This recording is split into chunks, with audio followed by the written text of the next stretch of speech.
Hello students, this is Harish Arora, Assistant Professor, Bareilly College, Bareilly. In my series of lecture about managerial economics, this is the topic which is very crucial, that is break-even analysis. Let's begin with the concept. What is break-even analysis? Break-even is basically a situation, a point where a firm is in the situation of no profit, no loss. Means the firm has recovered its total fixed cost along with the variable cost up to that level, right? So break even analysis indicates at what level of output cost and revenue are equal. That is the level जहाँ पर cost और revenue equals हो जाएंगे. It indicates the point of activity where total revenues and total cost are equal, that is profit is zero. In other words, it is a point where there is no profit, no loss. Assumptions. Break even analysis में हम कुछ assumptions को follow करते हैं, like all elements of cost can be classified into fixed और variable cost. Fix cost वो है जो आउटपुट बढ़ने के साथ बढ़ेगी नहीं और आउटपुट घटने के साथ घटेगी नहीं, ठीक है. और वेरिएबल कॉस्ट वो है जो आउटपुट बढ़ेगा तो उसी प्रोपोर्शन में बढ़ेगी और आउटपुट घटेगा तो वो घट जाएगी. अजम्पशन का मीनिंग ये है कि जितनी भी कॉस्ट हमारी लग रही है वो या तो फिक्स्ड है या वेरिएबल, ठीक है. Variable cost fluctuate directly in proportion to changes in the volume of output. Volume of output आप बढ़ाएंगे तो वेरिएबल कॉस्ट बढ़ जाएगी और घटाएंगे तो वेरिएबल कॉस्ट घट जाएगी इन द सेम प्रोपोर्शन, ठीक है. अजम्पशन ये है कि सेम प्रोपोर्शन में ही बढ़ेगी और सेम प्रोपोर्शन में ही घटेगी, ठीक है. Fix cost remain constant at all volume of outputs. Volume बढ़े या घटे फिक्स कॉस्ट हमेशा फिक्स ही रहनी है, ठीक है. सेलिंग प्राइस पर unit remain unchange at all levels of output, ठीक है. अगर हम किसी पर्टिकुलर सिचुएशन में बीईपी निकाल रहे हैं तो वहाँ पर हम सेलिंग प्राइस को भी कांस्टेंट मान के चलेंगे. मीन्स अगर सेल्स बढ़ रही है तो हम सेलिंग प्राइस को नहीं घटाएंगे. या सेल्स डाउन है, एक यूनिट बिकेगी तो वो भी उसी प्राइस के हिसाब से होगी और 100 यूनिट बिकेंगी तो भी वो भी उसी प्राइस के हिसाब से होंगी. There will be no change in the selling price. Volume of production is the only factor that influences cost, ठीक है. कॉस्ट को इन्फ्लुएंस करने के लिए हम कितना ज़्यादा बना लें, मतलब वॉल्यूम ऑफ प्रोडक्शन को बढ़ाकर ही हम कॉस्ट को इन्फ्लुएंस कर सकते हैं. There is no other cause there is no other factor which can influence cost, right? There will be no change in general price level. Market के जनरल प्राइस लेवल में भी कोई चेंज नहीं होना चाहिए. फैक्टर कॉस्ट में भी कोई चेंज नहीं होना चाहिए. There is only one product और in case of multi product the sales mix remain unchange. BEP या तो हम वन प्रोडक्ट पे निकाल सकते हैं, मल्टीपल प्रोडक्ट पे भी निकाल सकते हैं, लेकिन सेल्स मिक्स में चेंजेस नहीं होने चाहिए, ठीक है. कैसे निकालते हैं ब्रेक इवन पॉइंट, ठीक है. सबसे पहले ब्रेक इवन पॉइंट में क्या करते हैं, हम सेल्स लेते हैं. सेल्स में से हम वेरिएबल कॉस्ट माइनस करते हैं. जो आउटकम होता है उसको हम कहते हैं contribution. Contribution excess of selling price over variable cost, okay. Contribution is selling price minus variable cost. या फिर आप क्या कर सकते हैं, फिक्स कॉस्ट में प्रॉफिट को जोड़ देंगे तब भी कंट्रीब्यूशन आ जाएगा, ठीक है. एक्चुअली बीपी एनालिसिस में हम क्या करते हैं, कॉस्ट वॉल्यूम प्रॉफिट एनालिसिस करते हैं. कितनी कॉस्ट है और वॉल्यूम ऑफ प्रॉफिट कितना है, ठीक है. एक होता है प्रॉफिट, एक होता है volume of profit, right. Volume of profit का ही दूसरा नाम कंट्रीब्यूशन होता है, ठीक है. Sales minus variable cost is equal to contribution, ठीक है. इस केस में हम प्रॉफिट वॉल्यूम रेशियो भी निकालते हैं क्योंकि बीपी का एक फॉर्मूला होता है जहाँ पर हम पीवी रेशियो को भी यूज़ करते हैं. सो प्रॉफिट वॉल्यूम रेशियो का फॉर्मूला होता है contribution upon sales into 100. Basically the profit volume ratio establishes the relationship between contribution and sale value, okay. Now BEP point, as we know, there is no profit no loss point. It is a point which where there is no profit and no loss to the firm, okay. BEP हम units में निकाल सकते हैं. BEP output या units में निकालते हैं तो फॉर्मूला होता है fix cost divided by contribution per unit, ठीक है. और बीईपी अगर हम रुपीस में निकालें, ठीक है, तो फॉर्मूला हो जाएगा BEP is equal to fix cost into selling price divide by contribution per unit. और इसे हम डायरेक्टली अगर रुपीज़ में निकालना चाहते हैं तो हमने ऊपर पीवी रेशियो कैलकुलेट करा था, तो अगर हम फिक्स कॉस्ट को डिवाइड कर देते हैं पीवी रेशियो से, ठीक है, तब भी हम बीईपी कैलकुलेट कर पाएंगे। ठीक है, fix cost divide by profit volume ratio. Again break even point fix cost divide by contribution margin, अगर पर यूनिट से डिवाइड करते हैं तो बीईपी इन यूनिट्स आएगा, और अगर हम फिक्स कॉस्ट को टोटल वॉल्यूम ऑफ कंट्रीब्यूशन से डिवाइड करते हैं तो बीईपी इन रुपीज़ आएगा। अगर ग्राफिकली अगर हम बीईपी निकालें तो ग्राफिकली भी सॉल्व हो सकता है।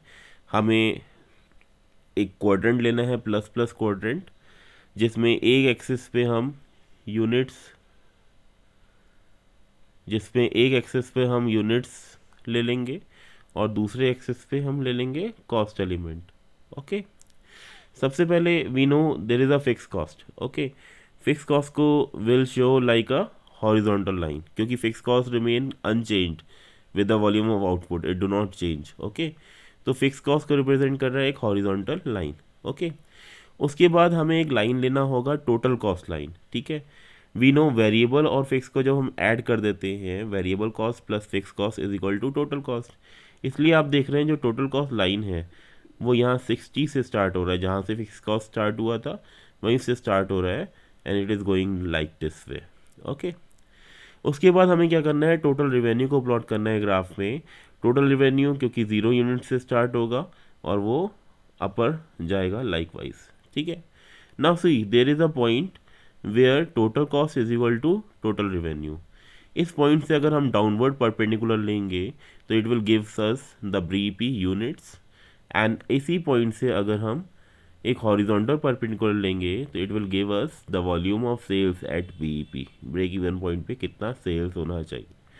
ठीक है, अगर हम इस ग्रीन कॉरिडोर को देख रहे हैं, ठीक है, जो पॉइंट के बिलो एक ट्राइंगल बन रहा है, डेट इज़ शोइंग लॉस। ठीक है, इसके नीचे क्या होता है, लॉस क्यों शो हो रहा है, बिकॉज जो कॉस्ट कर्व है वो रिवेन्यू कर्व से ऊपर है। ठीक है, total cost curve is above the revenue curve. Okay, और यहाँ पे हम जो ग्रे क्वाड्रेंट देख रहे हैं, यहाँ पर ग्रे सेगमेंट में आप देख पा रहे हैं कि टोटल कॉस्ट कर्व नीचे है और टोटल रेवेन्यू कर्व ऊपर है, means T R is greater than T C, that is why the area belongs to profit. Okay, now there are few limitations of break even point also. सबसे पहले, this approach fails to take into account the capital expenditure required for additional output. ठीक है, होता क्या है कि अगर हमें एडिशनल आउटपुट करना है और उसे कंटिन्यूसली करना है तो हो सकता है हमें अपने कैपिटल एक्सपेंडिचर को बढ़ाना पड़े, machinery, plant and machinery, factories को एक्सटेंड करना पड़े, तो उस एक्सपेंडिचर को यहाँ पे इग्नोर किया जाता है। Number 2, decision regarding profitability of products can not be based on PV ratio alone. ठीक है, प्रोडक्ट्स में जो प्रॉफिटेबिलिटी फैक्टर है वो केवल प्रॉफिट वॉल्यूम रेशियो की वजह से नहीं होता। There are so many tangible and other intangible factors which are responsible for the profit. So PV ratio is not only the alone factor. Okay, the company must maintain good accounting and managerial accounting system. BP निकालने के लिए आपके पास एक better accounting system होना चाहिए, क्योंकि जो data आप यूज़ कर रहे हैं that should be very precise and very accurate. अगर वो डेटा एक्यूरेट नहीं है तो आपका बीपी गलत आएगा, जिसकी वजह से जो डिसीजंस आप लेंगे वो भी गलत हो सकते हैं। कॉस्ट में भी may not be entirely dependent upon the output. ठीक है, जैसे वेरिएबल कॉस्ट है वो तो आउटपुट पे डिपेंड करती है definitely, fix cost do not depend on the output. लेकिन अगर हम टोटली कॉस्ट की बात करें या वेरिएबल कॉस्ट को भी हमने एक एजम्पशन लिया था कि it will change in the same proportion of output, right. लेकिन जनरली देखा गया है कि वेरिएबल कॉस्ट का जो नेचर होता है वो इनिशियली इंक्रीजिंग रेट से बढ़ता है और उसके बाद वो डाउन होता है और उसके बाद फिर से इंक्रीजिंग रेट से बढ़ना स्टार्ट कर देता है, एक यू कर्व बनाता है वो, राइट। तो वेरिएबल कॉस्ट हमेशा सेम प्रपोर्शन में ही बढ़ेगा, that is for not sure. Next limitation है चेंजेस इन सेलिंग कॉस्ट में also affect the sales and output. ठीक है, अगर आप सेलिंग कॉस्ट में चेंज करेंगे या प्रमोशन इंक्रीज करेंगे उससे भी आपकी सेल्स इंक्रीज हो सकती है। It is not possible to sell any quantity at fix price. ठीक है, हम जितनी चाहें उतनी क्वांटिटी फिक्स प्राइस पर बेच पाएँ वो पॉसिबल नहीं है, आगे जाके हमें प्राइस बार्गेनिंग भी करना पड़ सकता है। It is effective only for the short run. BEP जो है वो आप शॉर्ट रन में निकाल सकते हैं क्योंकि लॉन्ग रन में बहुत सारे फैक्टर्स चेंजेस होंगे, फैक्टर्स की कॉस्ट चेंज होगी, तो हो सकता है बीईपी आपको लॉन्ग रन में आपका बीईपी भी चेंज हो, फैक्टर्स भी चेंज होंगे। Cost volume